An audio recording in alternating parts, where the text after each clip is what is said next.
কুনুস্তেড়িয়া area এটা OCP চলছে, OCP চলুক, এতে আমাদের আপত্তি নেই। কিন্তু যারা এগুলো চালায় তারা নিজের অর্থ উপার্জন করতে গিয়ে আশেপাশে যে গ্রাম আছে সেই গ্রামের সেফটি সিকিউরিটি সেদিকে তাদের একদম নজর নেই। এই ধরনের প্রজেক্টে যখন ডিপিআর তৈরি করা হয় তখন যারা এই ডিপিআর তৈরি করে এটা উচিত যে আশেপাশে গ্রামের অবস্থা কি আছে, এখানে ব্লাস্টিং হলে পার্শ্ববর্তী গ্রামে কি কি ক্ষতি হতে পারে, তাদেরকে কিভাবে ক্ষতিপূরণ দেওয়া যাবে, সবটাই ডিপিআর এ রাখা উচিত। কিন্তু যারা এই ডিপিআর তৈরি করে তারা শুধুমাত্র যেখানে তারা কয়লা তুলবে সেখানকার যে যা যা ব্যাপার আছে সেটা নিয়ে ডিপিআর তৈরি করতে, পাশে যে গ্রামে কি ক্ষতি হতে পারে সেটা তারা আগে থেকে চিন্তা ভাবনা করে না। আর এখানে শুনছি প্রচুর গরিব মানুষের ঘর দেখলাম ভেঙে গেছে, নিজের জমিতে লোকের ঘর আছে, কোনোভাবে কষ্ট করে ধার দেনা করে একটা মাটির ঘর করেছে, সেটাও ফাটল। বলতে গেলে যারা আন্দোলন করছে তাদের নামে কেস দিয়ে দেওয়া হচ্ছে, পুলিশকে দিয়ে এদের মুখ বন্ধ করার চেষ্টা করা হচ্ছে। আজকে আমরা এসছি, আমাদের বিজন মুখার্জি আমাদের, উনি এই গ্রামের বাসিন্দা, উনিও এসছেন, আরো আমাদের মন্ডল প্রেসিডেন্ট আছে, সবাই এসছেন, বিভিন্ন মোর্চার নেতারা এসছে। আমরা আজ দেখে গেলাম, আমরা বলেছি গ্রামের লোকদেরকে যে 3 দিনের মধ্যে সার্ভে করে যাদের এই ধরনের ক্ষতি হয়েছে তাদের তালিকা দেখ, এই লড়াই আমরা লড়বো, এটা ছেড়ে দেবো না। কে অর্থ রোজগার করবে, কে হাজার হাজার কোটি টাকা কামাবে, সে কামাক আমাদের দেখার দরকার নেই। কিন্তু গরিব মানুষ ধার করে যদি একটা মাটির ঘর করেছে, সে মাটির ঘরটা কেড়ে নেওয়া অধিকার কারণে দুমুঠো কেউ দিতে পারবে না, আর নিজের কষ্টে যদি কেউ জোগাড় করেছে সেটা কেউ কেড়ে নেবে, আর আমরা বসে বসে দেখবো, এটা হতে পারে না। এটা করতে পারছে কারণ শাসক দলের সমর্থন আছে, শাসক দলে যারা আছে, নেতা মন্ত্রী যারা আছে, তাদের কাছে তো মানুষ যাবে, তাদের নিজের দায়িত্ব পালন করছে না। আপনি দেখবেন আগে যারা এমএলএ টেমএলএ হতো বা যারা বড় বড় নেতা হতো তারা কি ওপেনিং করতো, স্কুল হলে তার ওপেনিং করতে যেত, কমিউনিটি হলের ওপেনিং করতে যেত। এখন তৃণমূল কংগ্রেস নেতারা কি ওপেনিং করতে যায়, প্যাচের ওপেনিং করতে যায়। কোথায় কয়লার প্যাচ হবে সেটা ওপেনিং করবে কে, তৃণমূল কংগ্রেস নেতারা। তো তারা তো মালিকের পক্ষে, আর যে মালিকের পক্ষে থাকবে সে গরিব মানুষের পক্ষে থাকতে পারে না।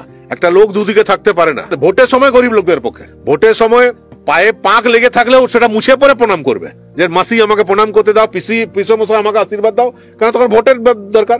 আর যেই ভোট পেরিয়ে গেল, যেই ভোটে সব জিতে গেল, তারপর মাসিকেও ভুলে যাবে, পিসিকে ভুলে যাবে, তারপর গরিব লোকের গায়ের গন্ধ তাদের ভালো লাগবে না, তখন মাসি পিসি সব খারাপ হয়ে যাবে। ওই যে প্যাচের মালিকরা তারা ডাকবে, তাদের ওই প্যাচ ওপেনিং করতে যাবে, ওপেনিং করুক, আমাদের আপত্তি নেই। কিন্তু এই গরিব মানুষদের হক তারা কেড়ে নেবে কেন?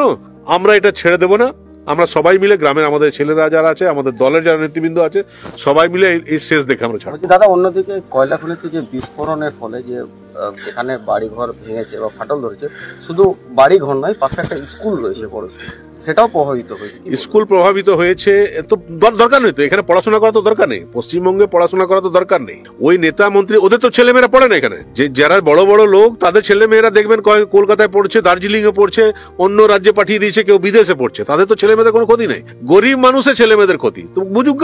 গরিব মানুষদের কাছে আবার আসবে, এই দেখুন 6 মাস পরে আবার আসা শুরু করবে। 5 বছর যাদের পাত্তা ছিল না, বিপদের সময় যাদের পাত্তা নেই, তারা এখন আবার আসা শুরু করবে, কারণ আবার ভোট আসছে যেহেতু। দাদা, এই সমস্যাটা আজকে নয়, বেশ কয়েকদিন ধরেই চলে আসছে। সব থেকে বড় বিষয় হচ্ছে যে কালকে বিধায়ক এসেছে এতদিন পর।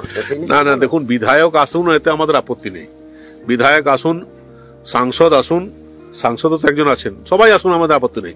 মূল বিষয় হলো যে কাদের পক্ষে আপনারা আসছেন? এই গরিব মানুষের পক্ষে লড়াই করার জন্য আসছেন, না প্যাচের মালিকরা আপনাদেরকে পাঠিয়েছে যে গিয়ে একটু ব্যাপারটা সামলে দিন, না ইসিএল এর জিএম সিএমডি তারা পাঠিয়েছে যে ব্যাপারটা একটু দেখে নিন?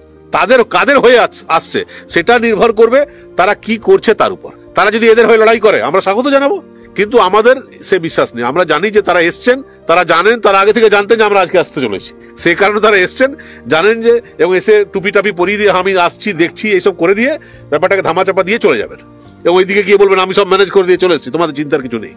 এরপরে আমরা বলছি যে আমরা এটা নিয়ে রাজনীতি করতে চাই না।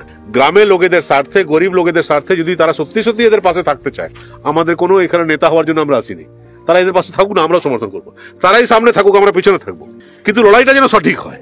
তালিকা তৈরি করার পর সেটা আমরা ইসিএল কে সিএমডি কাছে দেবো, কয়লা মন্ত্রকে দেবো, এবং থানাতেও দেবো, সব জায়গায় দেবো, এবং ক্ষতিপূরণের দাবি করব। এবং ক্ষতিপূরণ 6 মাস পর বললে হবে না, ক্ষতিপূরণের একটা নির্দিষ্ট সময়ের মধ্যে ক্ষতিপূরণ দিতে হবে। যদি না দেয়, এরা আন্দোলন করলে এদেরকে কেস দিয়ে দেয়, তো আমরা নিজেরা আন্দোলন করব। আন্দোলন করার আগে আমরা কেউ যেন এটা না বলতে পারে যে আমাদেরকে জানাননি কেন আগে, সেই জন্য আমরা তালিকা দিয়ে দিতে চাইছি।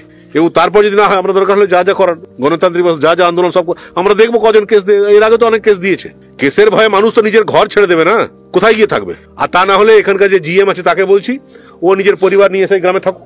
তোমার বউটা বউ আর আমাদের গায়ের লোকের বউ মরবে, তোমার বাচ্চাটা বাচ্চা আর গায়ের লোকের বাচ্চা মরবে, এটা তো হতে পারে না। না, তোমার পরিবারে যতটা গুরুত্ব আছে এই গ্রামের লোকের গরিবের পরিবারে ততটাই গুরুত্ব আছে। এটা তো অন্য কারো জমি না, এই জমিগুলো নিজের বাপের জমি, কারো বাপের জমি, কারো দাদুর জমি।